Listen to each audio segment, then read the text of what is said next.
De Oosterscheldekering krijgt een veiliger hekwerk. Dat moet ongelukken voorkomen en ongehoorzame vissers tegenhouden. De huidige reling is 30 jaar oud en was dus wel toe aan een opknapbeurt. En verder in het Zeeuwse nieuws. Auto raakt te water bij Kamperland. En het regent Zeeuwse complimenten deze week.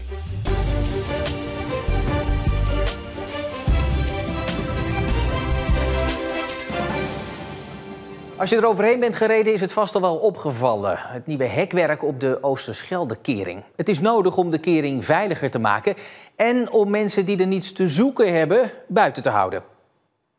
Wie over de Oosterscheldekering rijdt kan er niet omheen. De leuningen op de kering worden vervangen en er worden hekwerken rond de pijlers geplaatst. Daarbij is Rijkswaterstaat niet over één nacht ijs gegaan. In 2020 plaatsten ze een proefvak op de Oosterscheldekering. Op basis daarvan is uiteindelijk het definitieve ontwerp ontstaan. Sinds die tijd zijn we druk bezig geweest met het ontwerp van een nieuwe leuning. Die is getest op veiligheid, verkeersveiligheid. Daar hebben wij botsproeven voor laten uitvoeren, virtueel via de computer en uiteindelijk ook in het echt. En konden we eindelijk gaan plaatsen. Er moesten nog wel wat kleine aanpassingen worden gedaan aan de leuning. Het grootste verschil is de hoogte, dat zie je al meteen. Daarnaast zie je aan de onderkant dat de spijlen verticaal lopen in plaats van horizontaal. Dat je niet zo makkelijk erop kan stappen. Wat je ook ziet is een andere indeling van de horizontale liggers. Dus de lange lijn die blijft staan, zijn wat dikker.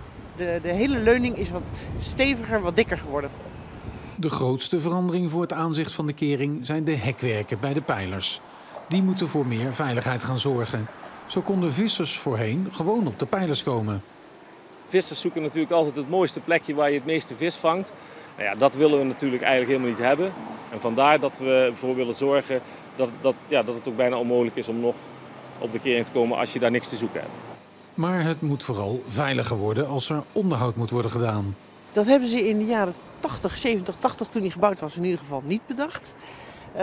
Sinds die tijd wordt er met losse bruggen gewerkt waar aannemers gebruik van kunnen maken. Nu zijn we de leuning aan het vervangen. Dit is een hele mooie gelegenheid om meteen een vaste constructie te maken die het veiliger maakt voor de aannemers om de pijlers te bereiken. Al met al verandert het aanzicht van de Oosterscheldekering behoorlijk door de nieuwe hekwerken en de vernieuwde leuningen. We hebben goed gekeken samen met de architect van hoe kunnen we in ieder geval die lange lijn van de Oosterscheldekering zoveel mogelijk intact houden. Hoe kunnen we zoveel mogelijk de transparantie intact houden, maar wel die veiligheid willen waarborgen. Dus uiteindelijk zijn we op dit ontwerp uitgekomen wat anders is dan wat er was, maar nog steeds mooi.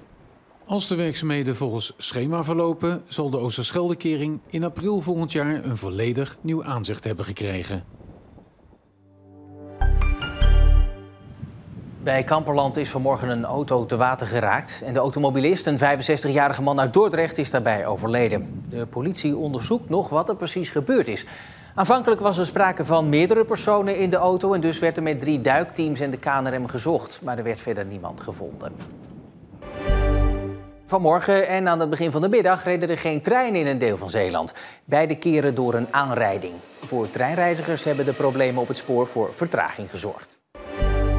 Het kan nog tot eind maart duren voordat alle T-Tag-gebruikers hun geld teruggestort krijgen. Het bedrijf achter de T-Tags, Movinius uit Goes, moet zo'n 80.000 T-Tags verwerken. En bij een deel van de gebruikers is in de laatste weken of dagen nog een nieuw bedrag afgeschreven van hun rekening.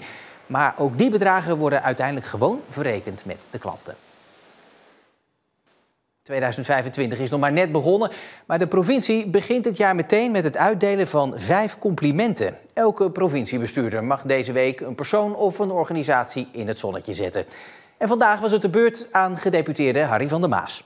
Ik wil het Zeeuwse compliment uitdelen, uitreiken aan de Zeeuwse Wensambulance. En Bram die staat hier naast me en ik ga het aan Bram Lagendijk overhandigen. Maar ik zie in hem ook de vele vrijwilligers en de andere bestuursleden die zoveel betekenen voor de Zeeuwen.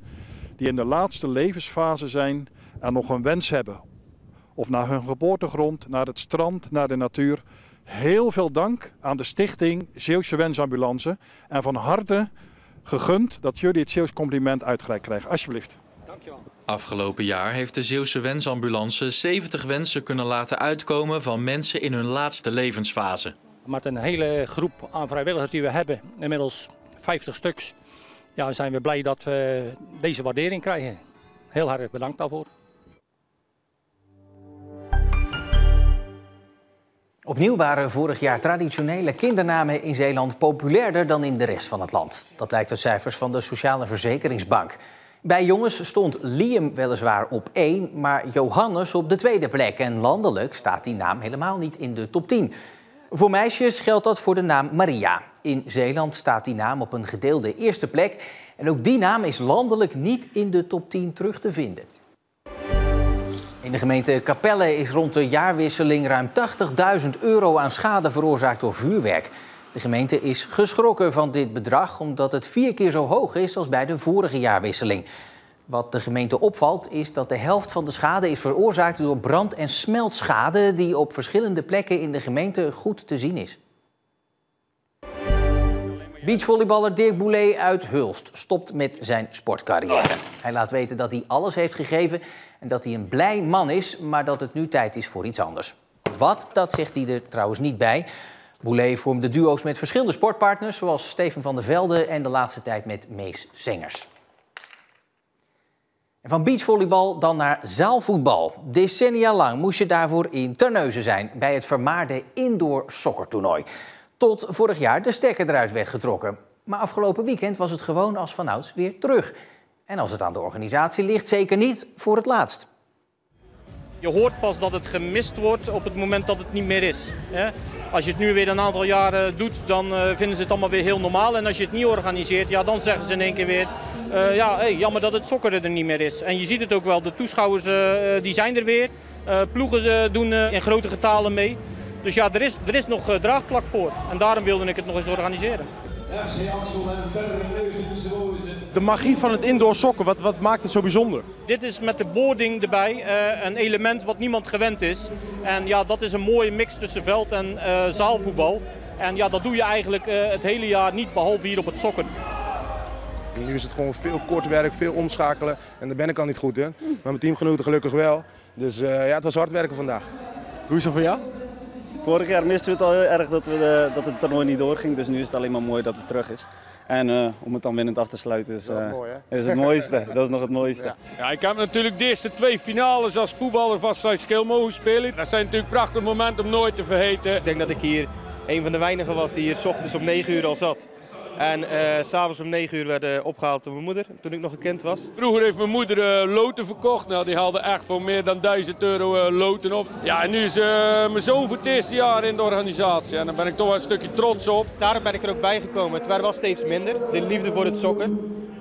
In SAS was het 100, in Terneuzen werd het steeds minder. En nu is het de taak om het weer terug te brengen. Eigenlijk leek het er ook een heel klein beetje op dat het indoor sokkentoernooi op sterven na dood was, hè? Klopt. Corona heeft ons geen goed gedaan, maar daar moeten we ons ook niet altijd achter verschuilen. Daarna is het ook gewoon moeilijk geweest om ploegen nog enthousiast te krijgen. Organisatorisch was het qua bestuursleden ook een moeilijk verhaal. Dus het zag er niet goed uit. En gelukkig hebben we nu de handschoen met een paar nieuwe mensen weer op kunnen pakken. En proberen we het nu weer nieuw leven in te blazen. Ook het format wordt misschien anders. Op social media zie je heel veel de Kings League. Gerard Piqué van Barcelona die is daarmee begonnen. Leg eens uit wat het is. Ja, het is eigenlijk een heel raar zaaltoernooi. Je kan jokers inzetten, waardoor je een speler mag kiezen van de tegenstander die eraf moet.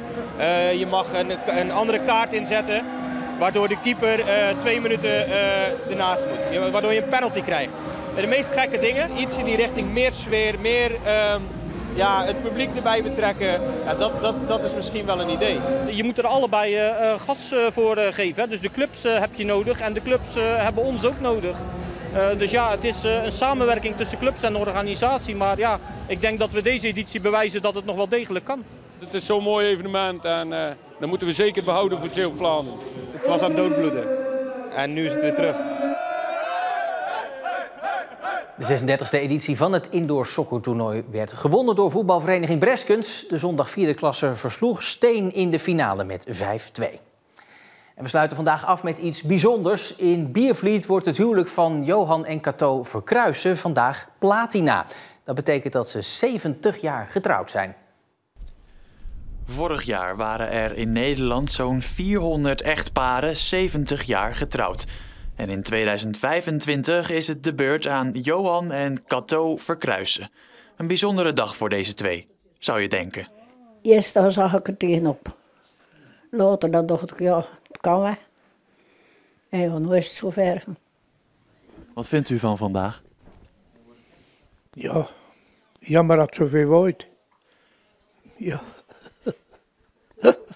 Ja. Ze zijn inmiddels in de 90 en kunnen nog altijd goed met elkaar overweg, zou je denken. Hoe hou je het zo lang met iemand uit? Dat vraag ik me eigen ook af. Al met al was het een geslaagd feestje waar ook de burgemeester voor was uitgenodigd. En achteraf onthult mevrouw Verkruijsen alsnog haar geheim. Blijf me ademhalen. Is dat het geheim? Ja. Je paplepel niet weggooien.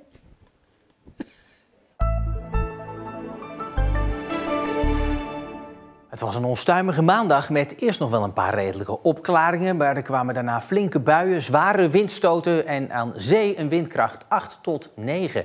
Vannacht is er al wat minder wind. Morgen staat er dan nog een windkracht 4 tot 6. Af en toe ruimte voor de zon, maar ook kans op een lokale regen- of hagelbui. En dan, ik moet eerlijk zeggen dat ik niet wist dat er een thema bij hoort. Maar vanavond maakt de organisatie van het televisiespektakel The Passion bekend wat dit jaar bij de editie in Terneuzen het thema zal zijn. Zodra dat bekend is vind je daar natuurlijk meer over in onze app en ook op onze site omroepzeeland.nl. En daar vind je ook al het andere laatste Zeeuwse nieuws, natuurlijk meer over onze programma's op radio en tv en het uitgebreide weerbericht. Tot zover Zeeland Nu voor vandaag. Ik wens u nog een heel fijne maandagavond.